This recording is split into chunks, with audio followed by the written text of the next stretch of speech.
Hello race fans and welcome to another episode of the NASCAR Cup Dates Friday preview show.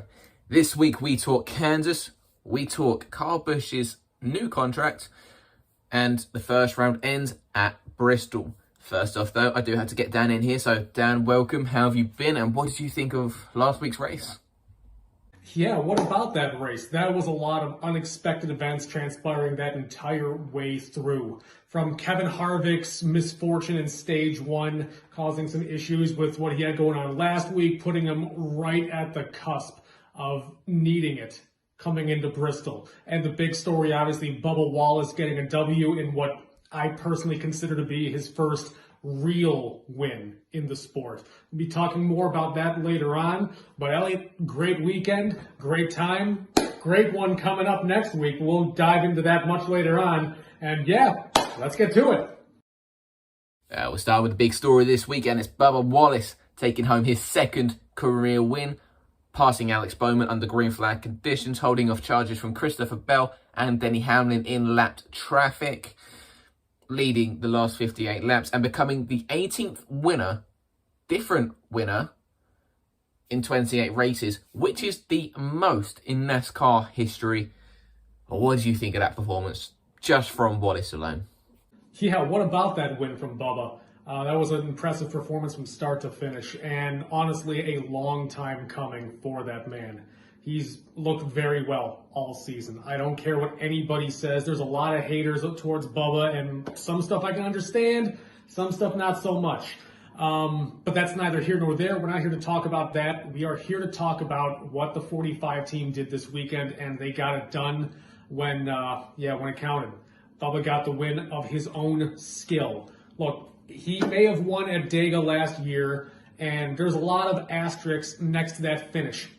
When you get a W at a track like Talladega, that's always an asterisk. No offense to anybody who's done it before, but it is what it is. Number two, rain-shortened event.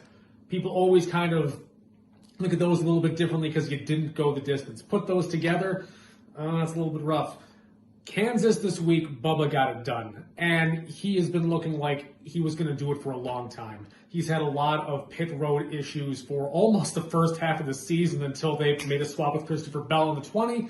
Now he's been looking much better. Had a few top finishes previously, and I'm finally able to say, hey, Bubba got it done in a real manner. And I'm ecstatic for the 45 team. Okay, well, the last two races have been won by non-playoff contenders. Eric Jones in Darlington, Bubba Wallace obviously on Sunday in Kansas. Now, I love the message they're sending that, look, we're at the championship, but we're not out of race contention. We're still here to win. But a lot of that has been down to mistakes made by playoff drivers, whether it's driver or team inflicted. So, has the unpredictability of the cars, the new parts, the single lugs, has it really affected how these teams and drivers are performing? Yeah, unpredictability is a fantastic word to use for this. With this brand new car and hitting tracks a couple more times now, you're starting to venture in the territory of brave new world. These teams are getting these new cars down. It's becoming more of a science project week in and week out. And they're starting to fine tune what works, what doesn't work. And NASCAR's end game is starting to come to fruition a little bit. They want to try to put all the teams into one pot and make it more about driver versus car. You're still going to have a few start and park style teams, obviously not so much with a charter system, but teams like Rick Ware Racing still exist where they'll have flashes of brilliance at tracks like Talladega or Daytona, or more substantially, Joey Hand doing a fantastic job. But the unpredictable nature of what this car brings to the table and teams figuring things out bit by bit by bit has leveled the playing field. Yeah, 18 winners this year. That is phenomenal. That I don't even think that we're done yet. We may hit 20 in this season. I'm hoping to see more of this next year when they start to tweak this new car, because they're not done yet. This has all been one scientific year to see what works, what doesn't work, and there's always room for improvement. Excited to see where this new car takes us, and yeah, unpredictability, all for it. And finally, a massive story from this week. You may have seen it in the shorts section on YouTube, on my Instagram. But Kyle Busch will go to Richard Childress Racing to drive the number 8 in 2023. Tyler Reddick will stay with the team as they move to a third charter. Kurt Busch, the 23 car has not been announced yet. The 18 is still open. There was rumours around Kurt's retirement. Still unknown. If it does come to that unfortunate end, it's going to leave another question mark for 2311 specifically. But we're going to focus on Kyle Busch. It seems that his biggest distraction now has really just gone away, and he can focus on getting himself out of that cut line heading into Bristol. Yeah, the biggest news out of the week, Kyle Busch landing a ride with RCR. The saga finally comes to a close, and I'm ecstatic to say, hey, you get him in an RCR car. All the Toyota haters can finally just stop bashing Kyle Busch. Look, Kyle Busch is the closest thing to Dale Sr. that has ever existed in this sport. That's still a massive gap between Kyle Busch and Dale Earnhardt, because everything Dale did was a very tongue-in-cheek, smile under the shades, then you see the mustache twirl up, while Kyle Busch is more of the raging bull and the unstoppable force meets the immovable object all at once. I adore Kyle Busch. This is a great decision for him. And RCR branching out to a 3-car team for the 2023 season. There was always some talk about them trying to ixnay Tyler Reddick's contract, maybe popping to Toyota a year earlier after his crazy announcement saying, yeah, I'm going to be going to 2311. But no, they're popping into a 3-car team, and they want Kyle Busch to be heading this spear. Great move for him, and I'm excited to see what the future holds for RCR. This race is the cut-off to the round of 16. 4 drivers will go home without the hopes of racing for a championship, and only 1 driver is locked in at the moment. The last 2 races were won by non-playoff contenders. Christopher Bell is the only guy that will definitely advance. Does he race people differently? Does he give them space? Or does he crowd them, knowing he has teammates that need to advance? If you thought this was going to be intense, you take what you thought, you raise it up 10 times, and you're almost there.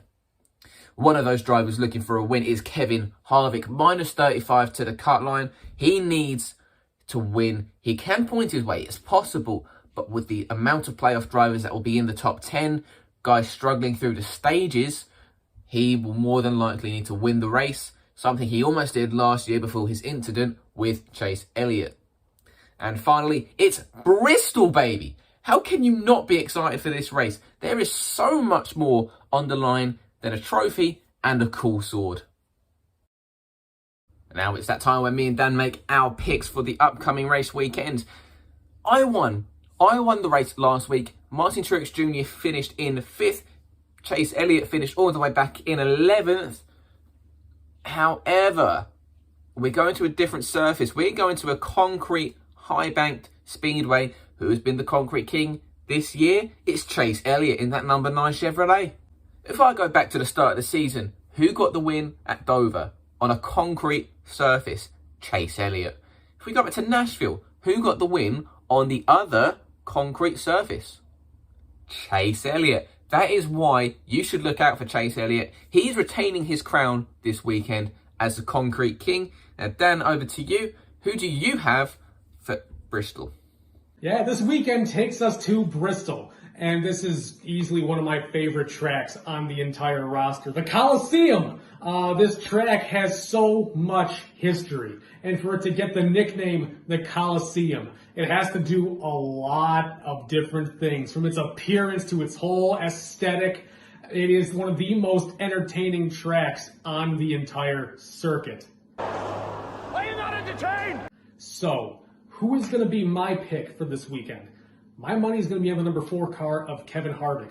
This is a man that's found victory lane 3 separate times here in his near 20-plus years of experience running. He's run this track multiple times a year. If there's anybody that understands every little ism this track has to offer, it's going to be Kevin Harvick. He has got so much going on in his head right now that says, I need to move forward. He's got the experience to get it done, and on top of that, he's only failed to finish 4 separate times in all of his events here. I honestly think Kevin Harvick is going to be the one to get it done this weekend. He's going to take himself out of the hole he's been stuck in and find victory lane by the end of this 500-lap juggernaut slugfest. Well, unfortunately, it's that time to end, and thank you so much for joining me. Yeah, I guess that wraps us up, Elliot. Thank you so much for having me. Always a pleasure to be here on the show with you. Yeah, this is going to be one wicked show. The Coliseum, baby. So, yeah, as always, thank you guys for tuning in. Always a pleasure to be here. Let me know in the comments down below how wrong I am, how right he is. Feel free to follow me on Twitter. My handle there is @CupdatesDan. I'm trying to be as active as I can during race time, but you know, when you get locked in, it's always hard to pull yourself away, and end of the race, you're like, I knew I forgot something. But yeah, thanks a ton, folks. Thank you, Elliot. And as always, y'all have a good night.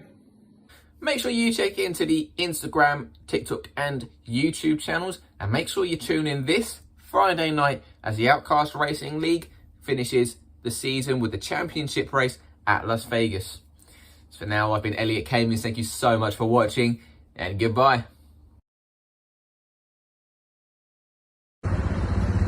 Hey, what's up? This is Kyle Larson, and this is the Outcast Racing League.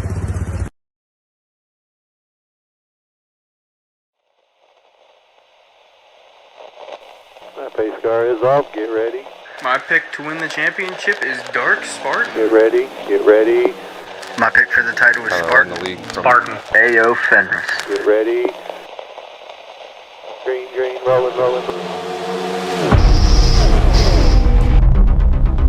Well, here we are. 6 weeks ago, we started our stretch that would decide 4 drivers who would fight for a championship. Couple races there, I felt I should have won. My playoff runs went pretty good. The best playoff run of my career. Now, this Friday night, 4 drivers vie to pursue their championship hopes. Elevated, Fenris, Spartan, and JBD. All head to Las Vegas with one thing to do. They have rivalries to settle, and it's the perfect time to do it. I definitely don't want to wreck anybody. Me and Elevated do have a rivalry going on. He definitely does have one coming back to him. We saw what I did at the Glen. That speaks for itself. I for sure would be willing to bump some out of the way. The Outcast Racing series finale is here at 9 PM Eastern. You don't want to miss it.